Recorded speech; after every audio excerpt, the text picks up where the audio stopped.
April 2016 yang lalu, pemerintah Provinsi DKI Jakarta kembali melakukan penggusuran terhadap warganya. Kali ini lokasi penggusuran adalah kawasan pasar ikan yang berada di belakang Museum Bahari, Kelurahan Penjaringan, Jakarta Utara. Kampung akuarium telah diratakan dengan tanah, sedangkan warga luar Batang terus berupaya mempertahankan keberadaan kampungnya. Lebih dari 500 bangunan dirobohkan dengan korban sebanyak 694 kakak yang kehilangan tempat tinggalnya. Anca merupakan salah seorang warga luar Batang yang menyaksikan dan ikut berjaga saat kampung akuarium digusur. Untuk kampung akuarium sendiri udah ngeblok di depan. Nah, saat ngeblok itu disisir dari sebelah kanan, Satpol PP bisa masuk dengan aparat yang lainnya. Nah, kondisinya karena dari pihak akuarium itu sendiri nggak mau dibongkar. Sementara itu, Gubernur DKI Jakarta Basuki Cahayapurnama alias Ahok mengatakan penggusuran harus dilakukan untuk revitalisasi kota tua. Kita mau atur satu kota ini bagus untuk orang jalan kaki, pejalan kakinya banyak dari sini bisa sampai menuju ke pasar ikan. Jadi Museum Bahari juga mau kita revitalisasi, pasar heksagonalnya, pasar ikannya, Museum Baharinya, terus masuk bentengnya, temboknya, semua yang kita mau rapikan. Kawasan pasar ikan akan ditata kembali, menyerupai kondisi pasar ikan di zaman Hindia Belanda, termasuk dibangun pelabuhan dan jalur masuk kapal-kapal tersebut ke kota tua. Sejarawan J.J. Rizal yang dikenal memiliki perhatian pada kampung-kampung yang memiliki nilai historis angkat bicara pada rencana Pemprov DKI ini. Katakan penggusuran itu diniatkan sebagai penataan kawasan sejarah maritim Jakarta, menurut saya sebenarnya tindakan yang dilakukan oleh pemerintah DKI Jakarta justru sangat bertolak belakang pada kenyataannya, karena ada benda situ sejarah yang sangat penting, Bastion Zeeburg yang umurnya 400 tahun lebih dan sisa satu-satunya yang belum hancur, ya itu malah dihancurkan dengan sembarangan saja. Ini bastilon, peninggalan sejarah dalam artian itu benteng pertama, benteng kota. Sebenarnya sih kalau untuk sejarah sendiri tentang benteng kota itu saya dari SD sampai kuliah pun nggak pernah tahu yang namanya benteng kota. Setelah pembongkaran ini baru saya tahu. Ironisnya, penggusuran untuk revitalisasi kota tua justru menghancurkan situs-situs bersejarah di pasar ikan. Banyak warga yang kemudian percaya bahwa revitalisasi kota tua tidak lain dan tidak bukan untuk mendukung rencana reklamasi. Revitalisasi pasar ikan dinilai hanya untuk kepentingan orang-orang super kaya yang nantinya tinggal di pulau reklamasi, serta menjadi ikon baru bagi Jakarta, namun tidak akan mensejahterakan warga Penjaringan. Saya pikir memang problem terbesarnya adalah dalam setiap penggusuran dilakukan akhir-akhir ini secara masif, pihak pemerintah kota tidak pernah mau mendengar, apalagi mau berdialog, dan pendekatan mereka lebih pada pendekatan kekerasan, pendekatan yang sifatnya stigmatisasi. Menurut saya membuat akhirnya kita mengalami kerugian yang besar. Kita mengalami ketekoran nilai kemanusiaan, tapi juga kita mengalami ketekoran nilai penghargaan terhadap kawasan dan warisan sejarah kota Jakarta yang penting. Arkeolog dari Universitas Indonesia, Chandrian Atahiyat, menyatakan kawasan terpenting di pasar ikan adalah pasar heksagonal dan pelelangan ikan. Ini sebuah pasar yang bentuknya segi 5 sebenarnya, tapi orang nyebutnya heksagon. Dan terus berkembang sampai tahun 1970, tahun 80, ini sudah mulai ada tanda-tanda ada orang yang tinggal di dalamnya, membangun rumah yang nampaknya tanpa ada pengendalian dari pemerintah. Atas rusaknya situs-situs bersejarah tersebut, respon Chandrian sangat menyayangkan karena hilangnya penanda sejarah pasar ikan. Pada kenyataannya terdampak juga akibat penertiban ini. Memang ada beberapa material yang dicopot ada beberapa wilayah yang ikut terbongkar. Kami ini bukan suara yang dominan, bukan suara yang memiliki arti atau sesuatu yang dianggap penting untuk didengar. Dan akhirnya toh itu kejadian, dan sekarang kami dan teman-teman sedang berupaya untuk melaporkan pelanggaran terhadap undang-undang bangunan situs. Pasar Ikan dan Kampung Luar Batang, keduanya merupakan kampung tertua di Jakarta, yang menjadi cikal bakal kota Jakarta. Kawasan pasar ikan ini tidak hanya penting pada masa kolonial. Jauh sebelum masa kolonial kita harus ingat bahwa pasar ikan ini menjadi bagian kesatuan dari kota yang disebut sebagai kota Kalapa. Kemudian dikenal sebagai kota Sunda Kalapa, dan kemudian dikenal sebagai kota Jayakarta, dan kemudian dikenal sebagai kota Batavia. Jadi pasar ikan ini kawasan yang merupakan entitas dari satu kebudayaan atau peradaban maritim Teluk Jakarta yang berpusat pada kota bandar Kalapa. Di masa VOC, Batavia sebagai kota dagang dan politik semakin berkembang dengan jumlah penduduk yang semakin besar. Dampaknya, kebutuhan bahan pangan warga kota meningkat, termasuk hasil laut, namun tidak mampu dipenuhi oleh nelayan-nelayan di Teluk Jakarta. Mengisi kekurangan tersebut, nelayan-nelayan dari kota-kota di jalur Pantura berdatangan menjual tangkapan ikan ke Fish Mark atau pasar ikan. Setiap harinya pasar dibuka 2 kali, pertama jam 10 pagi hingga jam 1 siang, dan yang kedua jam 3 hingga 5 sore. Membaca laporan dari Tometire, salah satu pejalan, yang mengabarkan bahwa ada sekitar 15.000 sampai 50.000 orang yang mendiami kota Sunda Kelapa. Jadi kawasan itu kawasan yang bukan hanya berpenghuni cukup banyak, tapi juga kawasan yang berpenghuni multikultural. Maka kita bisa bayangkan kebutuhan yang diperlukan oleh masyarakat di kota bandar Sunda Kelapa tersebut. Bagaimana memenuhi kebutuhan 3.000 rumah yang dikatakan oleh sumber Belanda ketika mereka pertama kali tiba di Sunda Kelapa. Pada masa awal, kota dalam tembok hanya diperuntukkan bagi para pendatang dari negeri Belanda. Bagian luar tembok adalah pasar ikan dan kampung luar Batang. Pecinan berada di seputar selatan kota serta kawasan Arab di sisi barat kota. Pada saat pasar ikan sudah terbentuk, itu sebenarnya kota Batavia sudah tidak berbenteng lagi, sudah terbuka ya.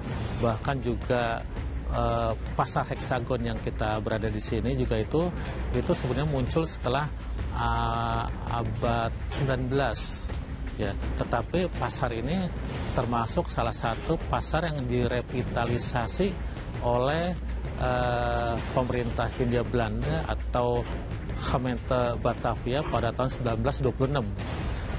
Pemerintah Hindia Belanda pada saat itu membangun sekitar 37 pasar di kota Batavia, dan satu diantaranya ini dia masih tersisa.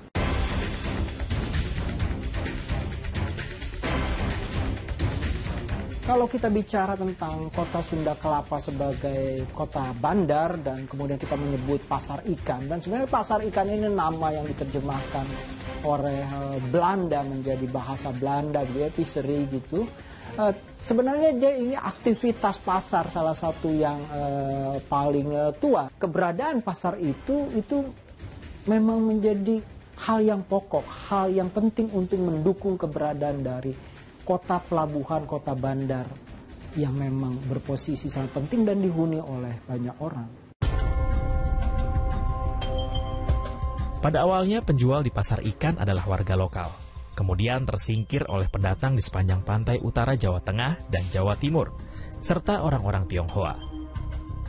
Ya, awalnya ada merupakan sebuah perkampungan orang-orang Jawa yang tinggal di situ yang sifatnya sementara. Tetapi perkembangan pada abad 18 dan awal 19 ini menjadi sebuah kampung yang multi etnik, dan semuanya hampir mayoritas nelayan, juga pedagang-pedagang yang komunitas yang berasal dari antar pulau.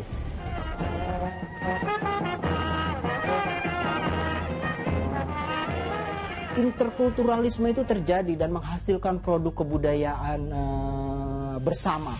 Kita bisa melihat produk kebudayaan yang sekarang sudah tidak ada, yang disebut sebagai produk kebudayaan kawasan Betawi Pesisir, yang kebudayaannya mencerminkan multikulturalisme, bahkan interkulturalisme begitu ya, dari berbagai macam etnik, dari Cina, Arab, ke Melayu, Jawa.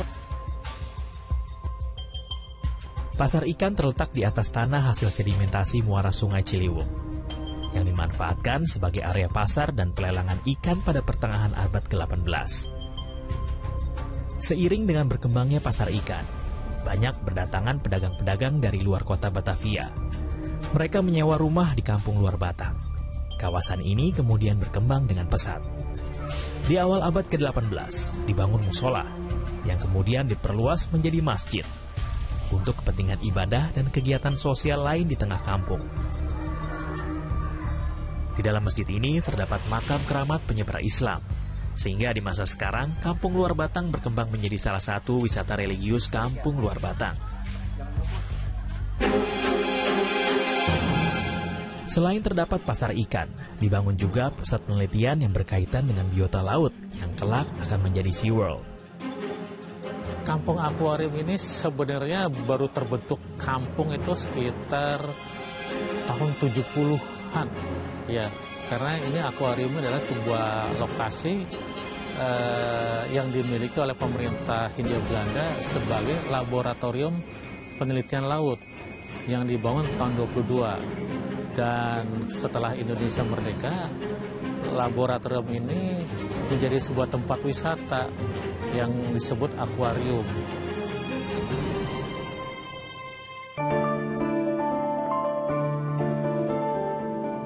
Batavia didirikan pada tahun 1619 oleh Jan Pieter Zoon sebagai markas besar VOC di Asia. Pada abad ke-18, Batavia terkena epidemi malaria. Angka kematian akibat malaria tropika tak terawat mencapai 50%. Epidemi malaria yang mendadak diduga disebabkan pembukaan tambak-tambak ikan di sekitar pasar ikan dan hutan-hutan yang dibuka. Dr. Erni Juwita Nelwan, konsultan penyakit tropik dan infeksi dari Rumah Sakit Cipto Mangunkusumo berpendapat, mengganasnya epidemi malaria di Batavia pada masa VOC selain karena alam, juga karena VOC belum menyiapkan struktur yang baik. Kita kan waktu itu memang masanya masa, kalau untuk rakyat Indonesia sendiri kan masa decolonize ya, jadi dikuasai oleh bangsa lain. Jadi tidak ada tata negara yang sebenarnya cukup teratur untuk menjamin lingkungan itu bersih, ada sarana air yang baik, kemudian dan kondisinya nggak perumahan kayak sekarang ini tentunya. Masih banyak kayak rawa-rawa atau sebagian besar areanya masih hutan, dan lagi di tengahnya kota Jakarta tuh yang sekarang kita lihat kali yang Ciliwung yang mengarah ke Laut Jawa itu juga udah ada. Masalah tambak tadi itu sangat terkait dengan jenis apa dulu. Ada juga Anopheles aconitus atau Anopheles minimus, itu sebenarnya kayak tambak-tambak ikan. Gitu, dia senang sama environment-nya dan berbagai macam lagi jenis ini ya. Jadi kalau dikatakan bisa nggak berhubungan dengan itu, sangat bisa.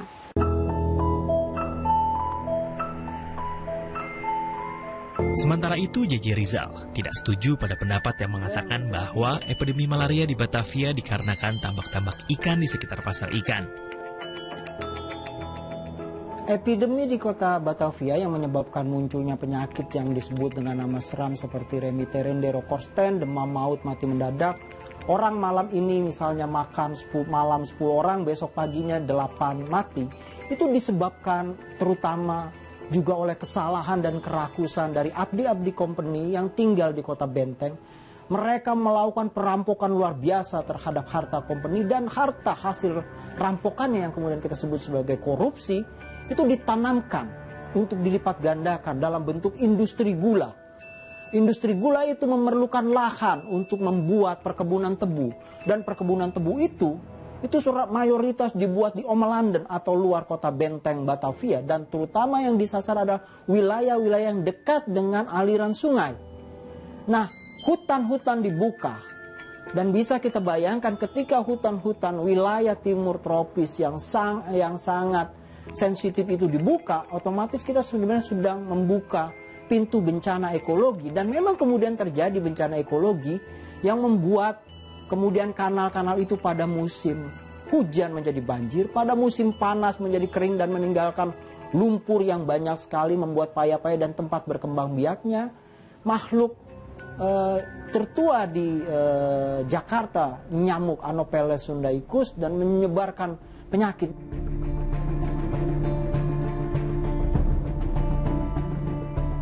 Setelah merdeka, wajah pasar ikan berubah. Pasar ikan tidak hanya berfungsi sebagai pasar, namun juga menjadi pusat wisata warga Jakarta. Wartawan 3 dekade, Alwi Sahab, mengenang pasar ikan sebagai pusatnya para wartawan mencari berita, baik berita kota maupun nasional. Kita dulu kalau datang ke pasar ikan selalu mencari hal-hal apa yang bisa diangkat untuk pemberitaan gitu. Dan pasar salah satunya yang nggak pernah, yang sudah ratusan tahun sampai sekarang adalah ini Masjid Luar Batang. Karena di sini lah tempat hiburan pertama di Jakarta. Juga akuarium ya. Terus ya banyak tempat-tempat yang justru kita pelajari sejarah juga dari sini gitu. Karena disinilah pertama kali Kun mendarat ketika dia membawa pasukan-pasukan ke Batavia. Pada tahun 1960, kawasan pasar ikan itu lebih terkenal menjadi bagian yang merupakan manifestasi dari perkataan Bung Karno bahwa Jakarta bukan hanya harus mendarat, tapi juga melaut. Konsepsi Bung Karno itu misalnya disiapkan dalam bentuk pembangunan yang kita sebut sebagai kampung akuarium. Itu sebenarnya satu laboratorium besar bagi penelitian kekayaan hewan biota laut kita yang dibayangkan oleh Bung Karno berjalan di kampung akuarium. Nama pasar ikan mulai meredup bersamaan dengan meredupnya pelabuhan Sunda Kelapa yang sebelumnya menjadi pelabuhan utama kota Jakarta. Kawasan Tanjung Priuk kemudian berkembang pesat. Begitu juga Muara Karang dan Muara Baru yang menggantikan fungsi pasar ikan sekaligus pusat pelelangan ikan di Jakarta. Pasar ikan itu sudah menjadi kawasan yang berubah fungsi dan menjadi kawasan historis dan kawasan religius ketika sekaligus kawasan maritim tradisional ketika pelabuhan Tanjung Priok itu jadi pada tahun 1886. Kalau wilayah barunya itu di Muara Baru itu tahun 1985. Itu sebuah pelabuhan perikanan besar dari seluruh Nusantara di situ. Dan memang ketika di pelabuhan Muara Baru itu dibangun, pelelangan pasar ikan masih berfungsi, tapi lama-kelamaan peranannya berkurang karena di sana aksesnya lebih bagus, lebih enak dan lebih besar dan lebih sehat. Sehingga terus dari tahun ke tahun akhirnya banyak orang-orang memilih Muara Baru untuk transaksi ikan di sana.